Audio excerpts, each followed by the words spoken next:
So, one of my favorite fighters, Yair Rodriguez, has pulled out of a fight with Gene Silva.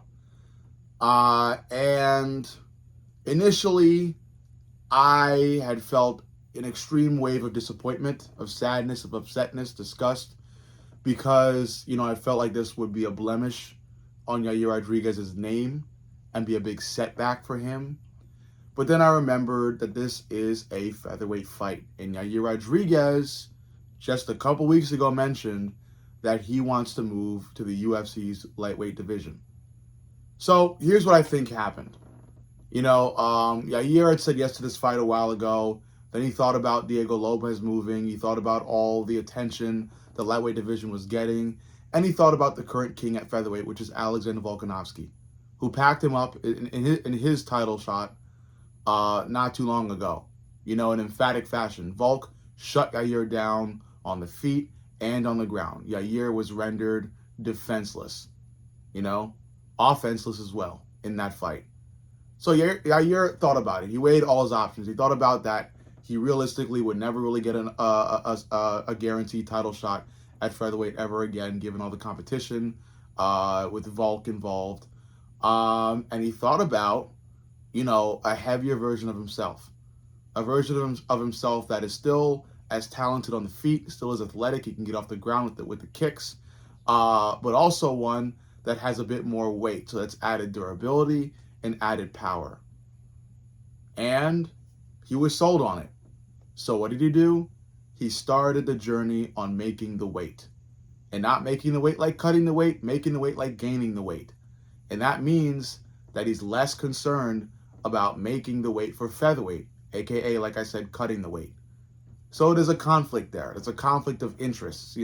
If he wants to make the weight and do this fight with Gene, it's going to be a setback in his journey to move to lightweight. To move to lightweight. He's got to focus on gaining that weight, on filling himself out with the added weight properly, building the necessary muscle, and preparing himself for those heavier lightweight fighters.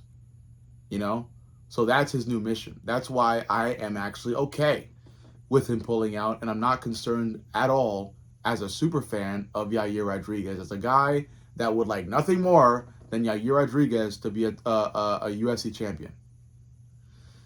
But I'm still convinced that it very well could happen. I don't think him pulling out is a setback. It's actually an advantage. It's the right move, because right now his only concern likely is and should be gaining weight, preparing himself for the lightweight division. That's the division he wants to move to. That's the division he now wants to become the king of, and it's very well open. The lightweight division is open season because the guy that was thought to be the ruler of the lightweight division for decades to come got broken in a fight on the White House lawn in Ilia Topuria against Justin Gaethje. Now, Justin Gaethje's the champ, and while Gaethje has a lot of power, he's a reckless brawler that leaves his chin open more times than he'd likely like, So I think the lightweight division is anybody's ball game right now. And you've got newcomers like John Pork, who's from Khabib's team, who looks really good and really scary and well-rounded and skilled. Usman and Nurmagomedov is thinking about moving to lightweight. So the pot's only getting hotter, Lightweight division is only getting more and more of a must-watch division, And it's been the UFC's best weight division for a long time, and now it's putting distance, even more distance, between all the other divisions as the best division of all time. So it's only natural Yair gets in there while the going gets hot, and I respect him for it, and I'm even more of a fan of him for it, Especially given his budding beef, or at this point, boiling beef, with Diego Lopez, who has also recently made a move to lightweight. I also see Yair's move as a move to chase that fight with Diego, which I really, really love, So while people may be surprised, Yair was supposed to fight, this is a bad look on him, etc., etc., Yair has told everybody he wants to move to lightweight, So it's only logical that he'd already start doing things for it. And I get it. From a certain sense, it is unprofessional. Yair should have let the UFC know, or should have pulled out a long time earlier to respectfully and and professionally, naturally prepare for lightweight. But maybe he was trying to juggle too many things at once. He felt like, oh, well, maybe I can do it. Maybe I can cut the weight really quickly, then build it up really quickly back after getting a win against Gene Silva, and that'll be a good look for me at lightweight, and it'll be a better move to get me better fights at lightweight immediately after I move. But then he thought about it, and he realized, and so then, you know, Yair thought about it, and he realized that, you know, I actually have to do this now. I can't really wait too long, you know? I'm not getting any younger. You know, I have to start building the weight and filling myself out and preparing myself fully now. I have to start the grappling now because a lot of these people at lightweight right now are great grapplers. Arman Sarukian, I get that Mateusz Gamrot recently lost, but he's still around. There are still a lot of dominant grapplers at lightweight that, you know, a striker needs to worry about. You know, even though there's Max Holloway and Justin Gaethje, there are still other grapplers out there, Charles Oliveira as well, who would like nothing more than to just, you know, dominate their opponent on the ground for the entirety of the fight. So Yair needs to watch out for that. But I do think the primary reason of Yair's moving is to chase down Diego Lopez, and that is a beautiful, beautiful decision because that would make that fight even that much more exciting. You know, that Yair is so obsessed with that matchup that he's chasing Diego across divisions for it.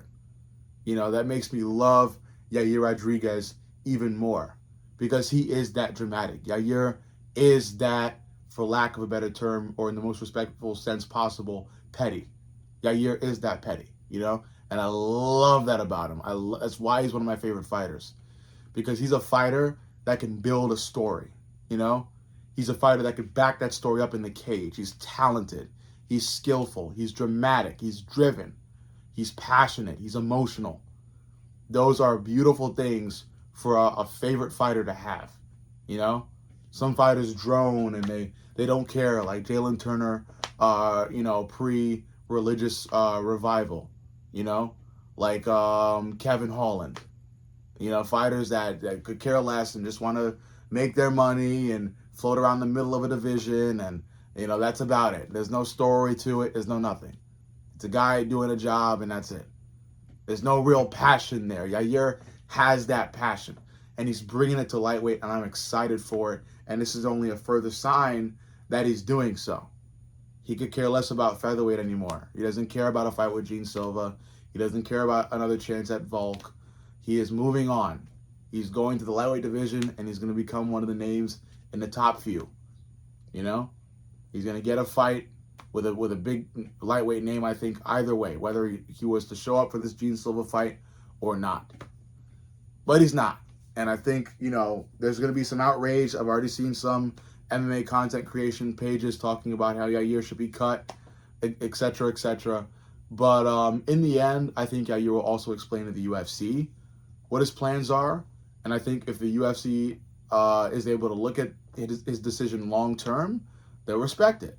And they'll realize Yair Rodriguez is a big piece in the lightweight division's future.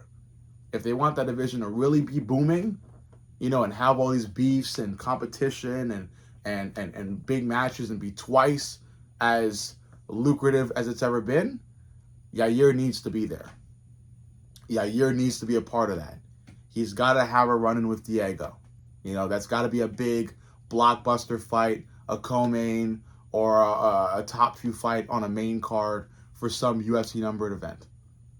And it's an automatic must-watch. It's an automatic blockbuster. It's an automatic fight that's going to put butts in seats because the fight is based off of a beef that's been cooking for a long time, based off of something pretty much trivial, off of a guy wanting to represent two countries at once.